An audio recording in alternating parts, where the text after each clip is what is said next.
Tonight on Denver7 News at 10, impeachment round 2. Some Republicans are crossing the aisle, throwing their support behind the effort to push President Trump out of the White House. As the expression goes, be careful what you wish for. Supporters say it's an attack on free speech. Critics say he stirred up violence. Tonight, we're going 360, looking at all sides of the debate. Plus, an Aurora pastor shaken. Especially with the political climate in which we're living in, it's hard not to take that type of rhetoric serious. The hateful graffiti making this immigrant feel less than welcome.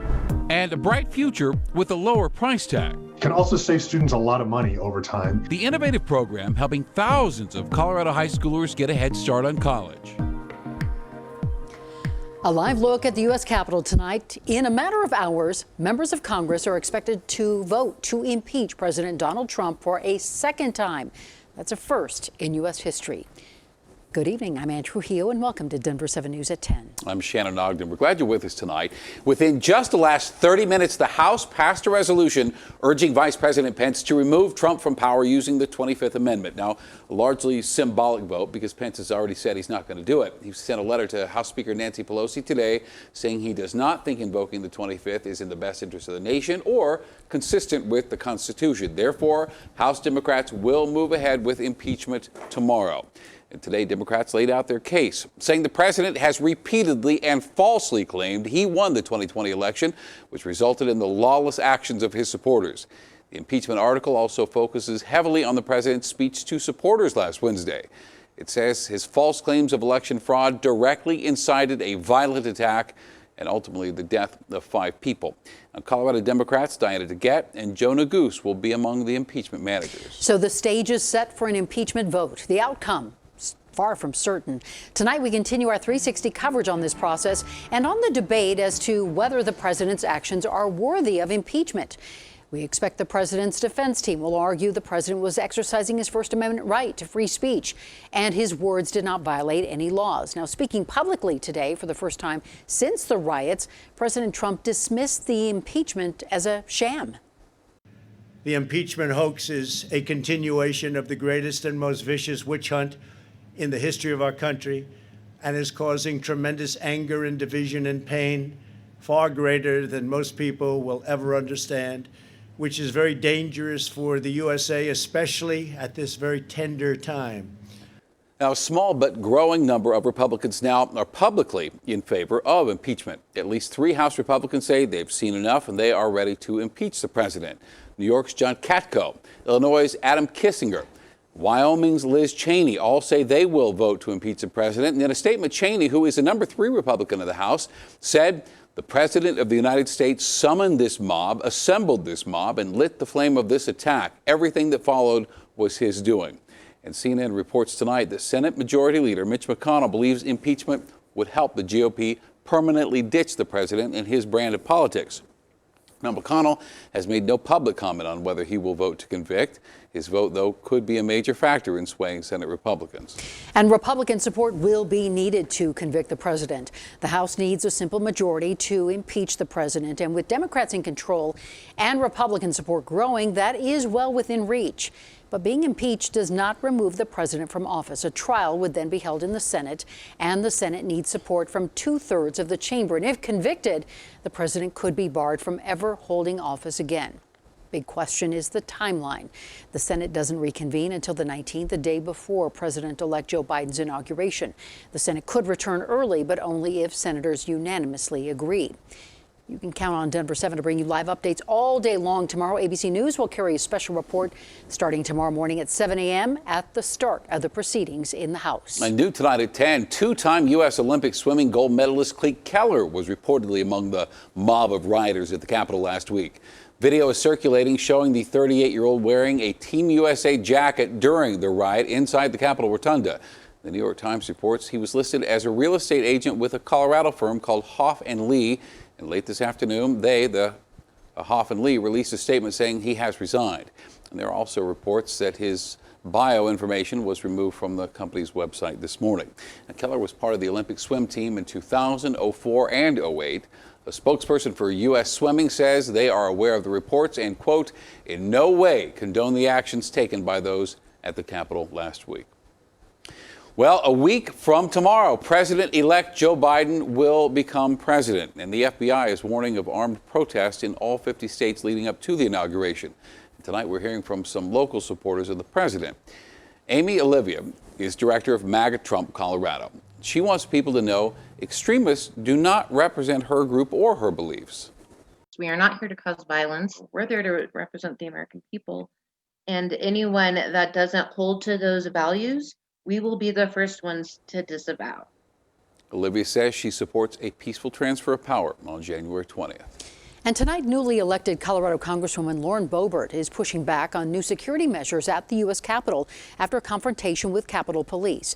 Metal detectors were recently installed, and Boebert reportedly refused to let officers search her bag. After a couple of minutes, she was allowed to pass, but it's not clear if her bag was in fact searched. MSNBC is reporting about 10 other Republican members simply walked around the metal detectors. On Twitter, Boebert indicated the confrontation was due to the gun she chooses to carry in the Capitol complex. She also hit out at new security measures, saying metal detectors outside of the House would not have stopped the violence we saw last week. It's just another political stunt, she says, by Speaker Pelosi. Well, tonight, an Aurora family is feeling unwelcome and unsafe after finding this ugly racial slur spray painted on their home. As Denver7's CB Cotton reports, the family believes this wasn't just run-of-the-mill vandalism. They say it feels like someone was trying to send a message. Words say a lot. I think that message states that one, we're not welcome, then it's a horrible reminder of our past. Painful reminders of the past have now collided with O'Shane Winter's future. I came home to the vandalism on my garage with some hate speech with the N-word on there, obviously. The N-word spray painted on his garage in this apartment complex on East Applewood Circle in Aurora. O'Shane, a pastor, discovered the racist graffiti over the weekend. This happened on Saturday night, right when I came back from church. A moment O'Shane says he'll never forget. He's lived in Colorado less than a year. I just moved here with my family, my two little girls, and especially with the political climate in which we're living in, it's hard not to take that type of rhetoric serious. Just above the spray-painted N-word, someone also wrote the letters B-O-P. O'Shane says he read online that it could mean body out of place. Well, it's hard not to believe this is targeted towards me, especially the fact that I'm the only African-American person on this block with a garage, and the N-word is placed specifically on my garage. Aurora police tell Denver7 they're investigating the case as a bias-motivated crime. Right now, officers have no suspects. Meanwhile, some neighbors stop to offer apologies for what happened. No problem. Because words say a lot. It shows that people still have hate in their hearts. The apartment complex removed the graffiti on Monday evening. O'Shane Winter tells me that complex management is also allowing them to break their lease. He says he and his family no longer feel comfortable and they're moving as soon as possible. CB Cotton, Denver7. All right, CB, thanks. Colorado is ramping up its coronavirus vaccine efforts. The state wants to vaccinate 70% of those 70 and older by the end of February. Right now, Colorado is receiving about 70,000 doses per week. The governor is hoping distribution from the Fed ticks up in the coming weeks so they can get to that goal. Many healthcare providers are now offering signups for patients and newcomers as well. You can put your name on a list and then wait for staff to get back with you with an appointment time. And today, the CDC expanded its vaccination recommendations to everyone 65 and older. Governor Polis says the focus right now in Colorado is those 70 and up. The governor also says it sure would help if another vaccine is approved. UC Health says they hope their AstraZeneca trial leads to FDA approval, but for now they say they need more trial participants. There's been a big push to include diverse populations, so we really know what's happening, not only gender-wise, but also race-wise. Now, if you are interested in participating in the trial, we have a link on how you can sign up on the denverchannel.com. The CDC is now requiring anyone flying to the U.S. prove they've tested negative for the virus within 3 days of their flight. It comes as the nation struggles to contain a surge of infections. The CDC said the order will take effect in 2 weeks. In the last few hours, the Westminster School Board unanimously voted for a resolution calling on Colorado to suspend statewide standardized testing this spring. The board says it supports accountability and supports monitoring student progress, but with so many students learning remotely, the goal should just be education, not exploring the potential losses in learning. And testing was suspended last spring while kids also were learning remotely. And earlier today, we went 360 on this topic, and you can watch that full report right now on our streaming apps and on the denverchannel.com. A new report is chalking up a win for our education system. Colorado high school four-year graduation rates in spring of 2020 hit an all-time high in the last decade. Overall, it's up nearly 10% since 2010. As Denver7's Addie Guajardo shows us, students are getting so much more than a high school diploma. High school isn't quite what you remember.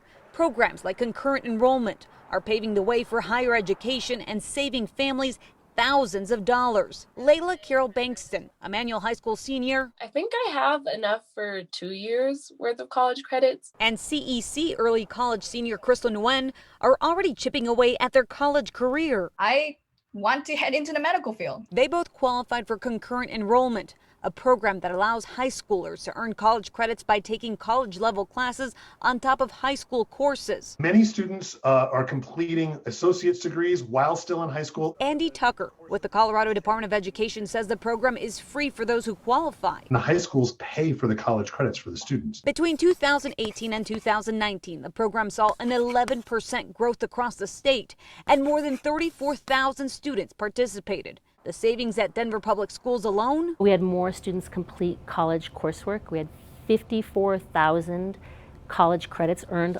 last year alone. That saved our families over $8.5 million in college credit. The latest report shows four-year graduation rates increased from 2019 to 2020, 0.8%. That's nearly 1,000 more students. More students of color are also graduating. Tucker says the incentives of the enrollment program is helping fuel graduation rates. Layla and Crystal admit it's tough. You can't look at yourself as like a high school student. You have to look at yourself as a college student. But worth the experience, savings, and opportunity. I am leaning towards musical theater. To seek out their dream. If you have that opportunity, you should definitely take them because they are going to help prepare you for college. And it's also going to help you decide like what career path you want to take. Addie Guajardo, Denver7. Coming up, a one-year-old puppy in need of a life-changing surgery. You know, it's what you would do for any family member. You'd help them out. Despite the struggles, a local family is dedicated to giving this dog the life she deserves. How you can help make that possible. It'll be warmer for Wednesday, but also strong winds will develop late in the day.